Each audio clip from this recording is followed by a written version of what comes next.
Indonesia, salam Pancasila, merdeka. Sore ini saya ada di Bogor bersama Mbak Dewantari. Selamat sore Mbak Tari. Selamat sore. Ada juga Bung Novi. Selamat sore Bung Novi. Selamat sore Bang Rona. Iya, kita nih mau ngobrol-ngobrol tentang naiknya harga obat Bung Novi. Harga obat yang diyakini bisa mengatasi COVID-19 pada saat ini. Ini seperti tidak ada empati sama sekali kepada masyarakat yang sangat membutuhkan, karena naiknya gila-gilaan seperti yang ditulis Bung Novi dalam surat kepada Presiden tadi. Iya, ini ada salah satu jenis obat yang namanya ivermectin. Ivermectin itu sejenis obat cacing yang diyakini bisa mengatasi virus, tapi naiknya sampai ke level Rp600.000. Ya, ada yang macam-macam, Ada macam-macamnya. 300.000, ada yang sampai 500.000, Iya. bahkan ada yang lebih dari itu. Ya, pertama saya mau tanya sama Mbak Tari dulu sebelum ke Bung Novi. Ya Mbak Tari, kira-kira gimana Mbak Tari melihat keadaan sekarang ini? Udah biasa bukan? Udah biasa ya? Harus manfaatkan. Tadi bagaimana Iya, masker iya. dulu? Kalau pada masa pandemi pertama dulu masker harganya bisa mahal ya. Nah, sekarang masalahnya obat. yang harus istilahnya yang harus ditolak ke masyarakat itu kepekaan. Kepekaan nggak ada kan gitu terus. Iya, iya. Pedulian pekaan. Kepekaan, Dan pedulian dan kepedulian pada kondisi sekarang ini ya. kemanusiaan. Ya, tidak ada sense of humanity gitu ya. Pada masa-masa susah begini kok malah naikkan harga seenak-enaknya gitu ya Mbak Tari. Iya. Nah, ini juga ada Bung Novi yang menulis surat untuk Presiden Jokowi agar segera menertibkan persoalan seperti sekarang ini, di mana banyak, kalau bisa dibilang ini kartel Bung. Ya, saya melihat seperti itu Bang Rona, bahwa permasalahan alkes dan obat-obatan ini dikuasai oleh kartel. Salah satu contoh ketika kita ngalami pandemik, mestinya kebutuhan banyak, demand, supply and demand itu berimbang, mestinya harga turun kan gitu. Tapi ini harga malah naik. Ya. Nah, artinya ada barang-barang ini, obat-obatan ini atau alkes yang dikuasai oleh kartel. Mereka menimbun, bukan hanya ivermectin nih yang kita waktu di pasar Pondok Gede beberapa waktu lalu, mungkin seminggu yang lalu, harganya masih 30.000. Sekarang ini kita lihat di pasar online, ivermectin, ivermart, obat sejenis itu sampai 500.000 bahkan lebih. Ini kan kenaikannya udah luar biasa dan udah sangat gimana gitu ya, menghina kondisi masyarakat Indonesia saat ini, sangat memukul betul kepada sendi kehidupan manusia, di mana orang membutuhkan obat murah untuk kepentingan menghadapi pandemi ini. Ini kan juga masalah sugesti ya. Iya. Obat ini juga belum tentu hasilnya, belum ada penelitian kan, memang obat parasit. Iya. Itu oke lah. Tapi dengan sugesti akan membantu penyembuhan mereka.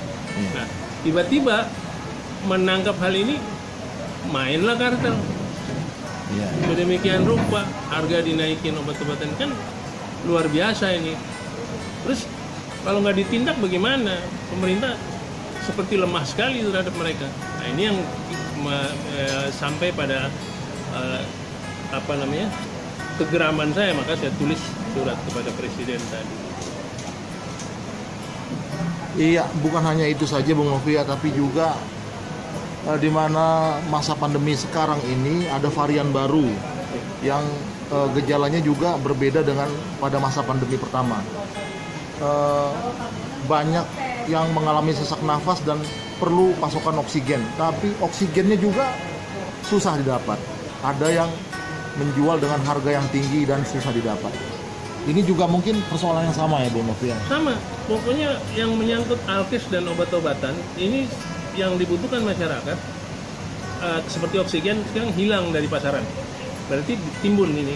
Kasus-kasus kayak gini, kayak waktu lalu kan, tahun lalu kan ada penimbunan masker dan sebagainya kan? Iya. Nah itu. Sekarang kasusnya sama.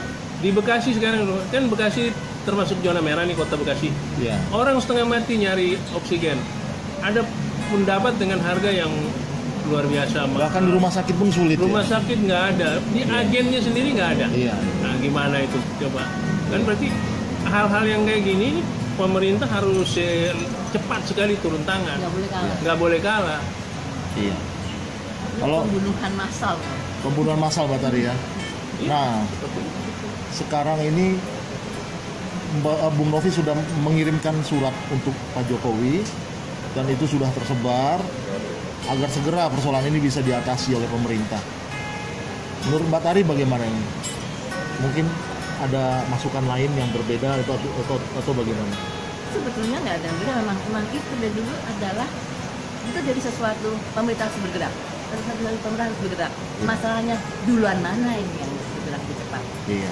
Maka mereka nggak boleh kalah, gitu. Nggak boleh kalah Iya. cepat. Nggak boleh kalah cepat ya. Nggak boleh kalah bergerak juga. Iya.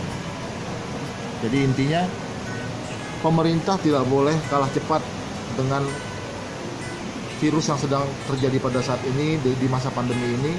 Harus gerak cepat, harus gerak tepat. Seperti Bung Novi bilang tadi, ya harus ada campur tangan pemerintah sampai ke pasar obat-obatan agar segera ditertibkan. Bagaimana caranya masyarakat bisa mendapatkan obat-obatan yang dibutuhkan, oksigen yang dibutuhkan, hingga keadaan bisa normal kembali. Dan saya mau tambahkan satu lagi, ivermectin ini jadi populer dalam beberapa saat ini karena ini promosi, artinya disampaikan oleh Menteri BUMN tentang manfaat dan produksi ivermectin. Dia bilang waktu itu akan dibuat sampai 4,5 juta. Iya. Kalau ini tidak digarap dengan apik oleh pemerintah, maka dimanfaatkan oleh kartel ini, dan bintang iklannya adalah Menteri BUMN Erick Thohir. Nah, ini kan sangat berbahaya. Penilaian masyarakat nanti apakah dianggapnya nanti bahwa ada permainan Erick Thohir Menteri BUMN. Dia jadi bintang iklannya ivermectin dan sekarang ivermectin melonjak harganya. Nah ini pemerintah harus punya sense of crisis untuk mengatasi ini. Udahlah, diselesaikan secara hukum aja. Jangan takut-takut lah sama ini. Bosen kita sama kartel ini. Bosen kita sama mafia alkes ini. Gitu Bang Ronald. Okay. Ya, jadi intinya bagaimana agar masyarakat ini bisa mendapatkan apa yang dibutuhkan pada saat masa pandemi ini ya Bu Novi ya. Iya betul. Kalau memang ada terbukti kartel ini bekerja untuk menguntungkan dirinya sendiri ya, pemerintah harus bersikap tegas intinya. Iya. Ya Mbak Dari, Bung Novi sehat-sehat selalu di masa pandemi ini, tetap semangat, patuhi protokol kesehatan, pakai masker, jaga jarak, juga semoga keluarga sehat semua. Wah maskernya tetap kelihatan cantik. Bung Novi juga pakai masker, tetap kelihatan ganteng. Maskernya di tas. Iya, maskernya di tas. Oke, semangat di masa pandemi. Salam Indonesia, salam Pancasila, merdeka.